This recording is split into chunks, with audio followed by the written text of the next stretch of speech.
lalela. For the fact yokuthi wena umuntu kaNkulunkulu, there is no room for hate.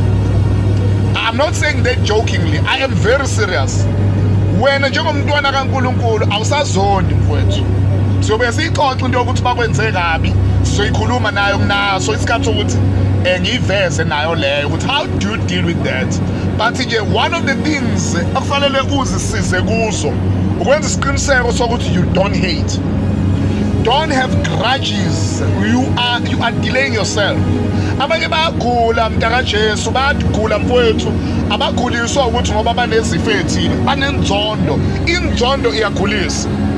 Phuma enzondweni mntaka kaNkulunkulu, ngiyakutshela mina yizwa ngami, I'm telling you. Get out. Phuma kuleyo room, phuma kuleyo class, phuma kuleyo club. Phuma kuleyo nkampani mfowethu, inkampani yenzondo.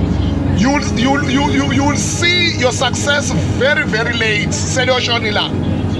Impumelelo yakho uzoyibona seleyoshona ilanga mntaka kaNkulunkulu. Phuma enzondweni.